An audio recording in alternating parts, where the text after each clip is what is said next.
10 million men are in the armed forces. Bringing them back into civilian life would present a difficult problem, even if they had only been away overnight. It would be an even greater problem if all those more than 10 million had been away for 3 years on a holiday. What then are the dimensions of the problem when over 10 million have been in war? This is real. And after months and years of war, battle or drudgery, no matter where, there is always that bewildering letdown. The big thing has been done, whether squeezing a trigger, or guarding an island, or carrying a stretcher. And suddenly there is no more war. Here is your man. Remember, he isn't naive anymore. He's been places. He's seen things. He has seen and experienced things which should not happen under God, which should not happen under the sun, which should not happen again. Not to his children, not to his friends, not to anyone. He has been toughened to withstand these things. He is no longer illusioned. He is no longer a boy. He has seen war.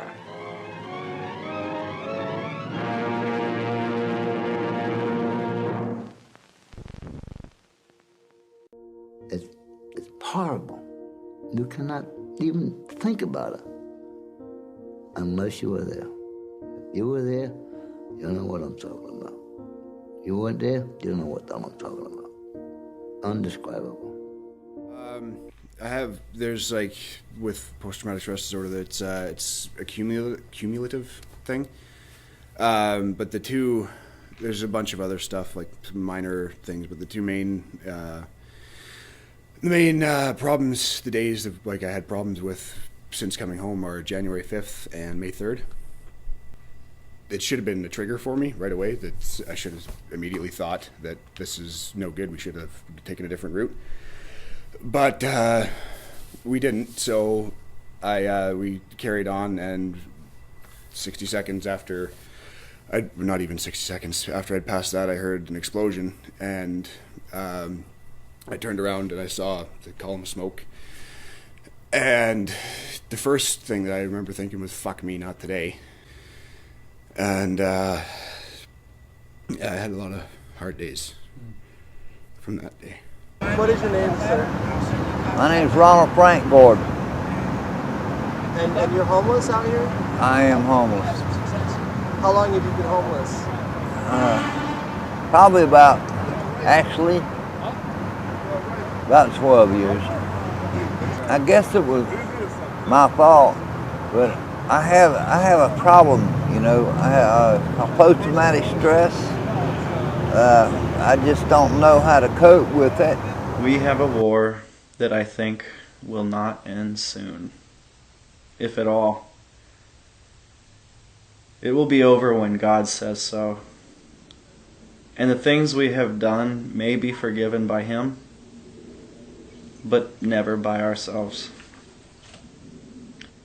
Thus, prolonging our internal strife until our last breath escapes us. I know that Ian will always have his PTSD, but I do believe that there will be progress with his anxiety and with his triggers, where right now he's terrified of thunderstorms, but I could see in a year or so that he won't be falling to the ground when he hears thunder. I know it will still be difficult, but I think that he'll learn to manage it more. When you get home, you do have all the time to think about it, because you're the only one up at night. Because it's always quiet. And when silence comes, it's the loudest in your head. I mean, that's when all the screaming comes, and that's when all the conversations you had, and that's when all the the guilt trips you get, and oh man, if I would have done this differently, then he would have survived, and all these things, and and that's something that warriors have dealt with for all time. I want to go back. I want my Marines back, and I want to be a hero. Then I'm reduced to walking with a cane, and that's just delaying the wheelchair. I'm 28 years old. You know what absolutely terrifies me? It ain't the PTSD, it ain't the war. How the hell am I going to be a father? If my brain is this way now, what condition am I going to be in when my kid graduates high school? Am I going to be able to even walk my daughter down the aisle? Or is she going to have to push me in the wheelchair down the aisle? Well, it's not only our veterans, of course, who endure the hardships of war and take its wounding and carry it through the life cycle. So I'm going to impose on you and ask our veterans to stand again for a moment. You'll be able to sit most of the evening, but okay, thank you. Okay, now I would like to please ask all partners and spouses of veterans to please stand.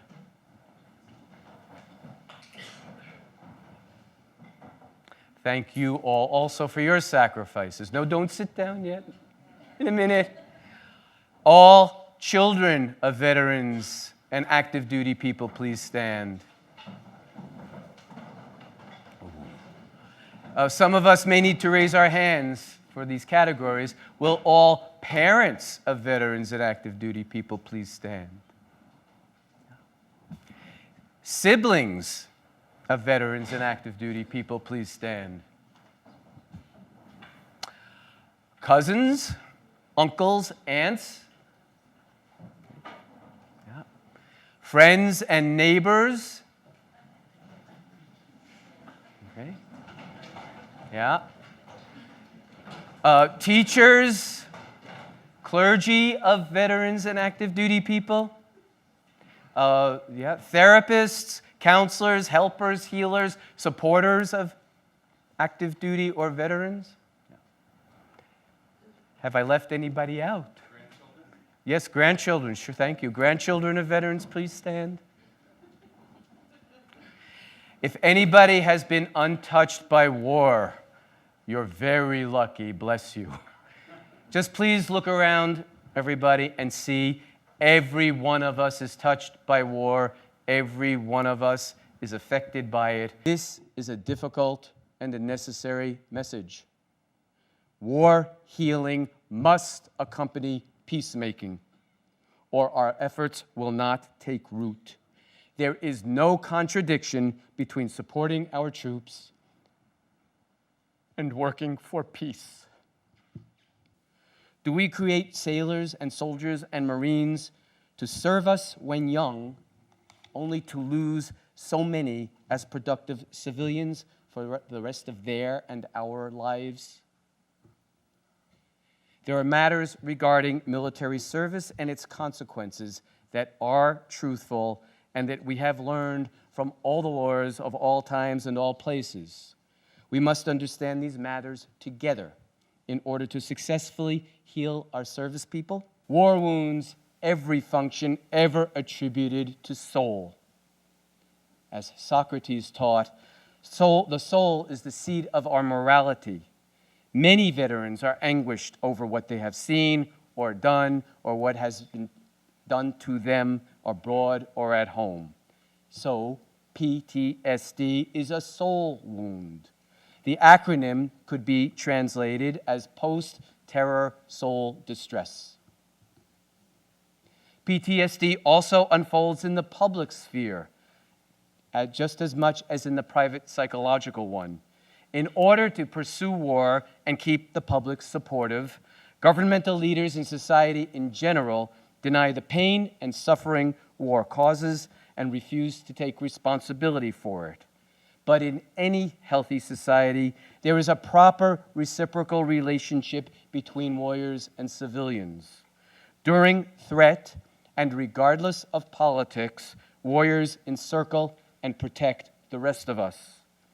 When they return, it is our responsibility to encircle and protect and tend them. So here is some of what trauma and PTSD asks us to do for our veterans. Find out who the vets in your community are and thank them and welcome them home, no matter what your feelings are about the wars they fought. Offer immediate response to any soldier or veteran crying out in unbearable pain. Create gathering places for veterans in every community. Give our returning service people a safe, tended period of supported isolation for their critically needed collapse, rest, and renewal.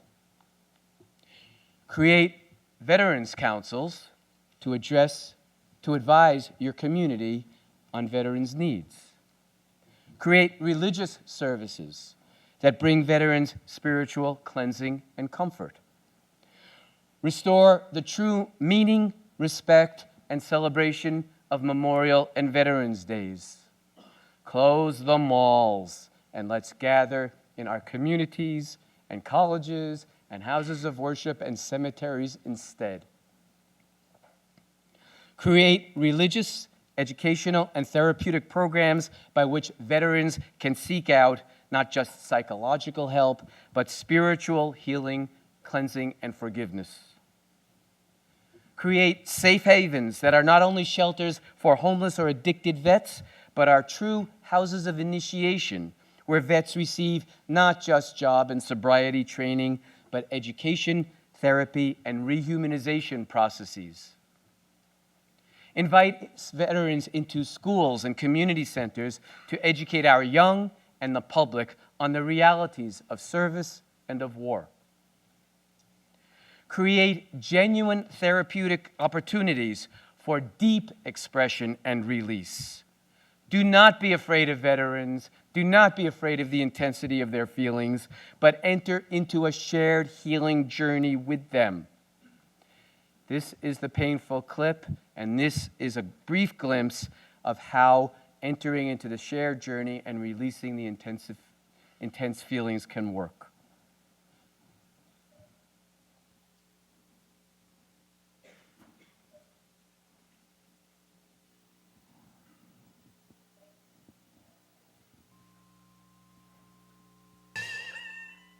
Some of us came back dead. Some of us came back alive. Some of us came back with a little of each. And that would be me. I had death in me. I had death in me.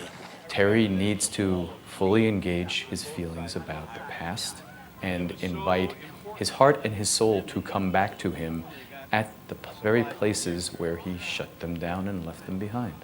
Man, I can't believe all these bushes are here.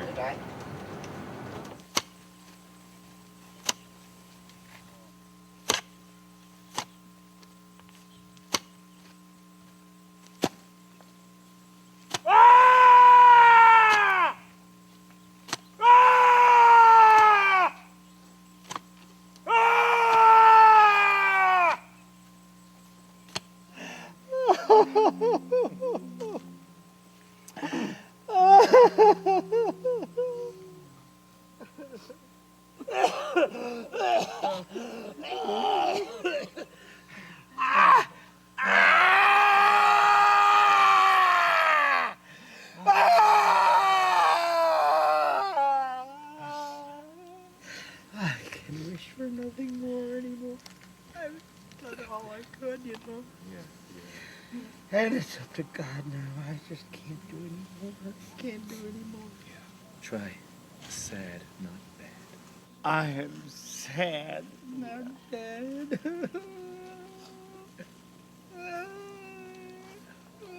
Sad. I'm sad. I just had like a little kid idea that I could bring them all back, you know? I know. A childish idea, No, you know? it was a wonderful idea. It was a wonderful idea. Very honorable. Very honorable. Both of you say, more came home because of me. More came home because of me. Damn, look at his eyes. It's so funny. He knows it and I know it too. I mean, what are we saying this shit for? You know what I mean? I mean, it's so real, you know? You know what I'm saying. Yeah, I know what you're saying. Yeah. More came home. More came home because what was it? Of me. More came home because of me. Yeah. Do it again. More came home because of me. More came home because of me. More came home because of me. More came home because of me. More came home because of me. I know it. And you came home. You came home. You came home. I know. And you're the gift. You're the gift that came home. You're the gift that came home. So I want to say goodbye to what was my identity. My identity in these pathetic little fucking pieces of metal, plastic. Pathetic.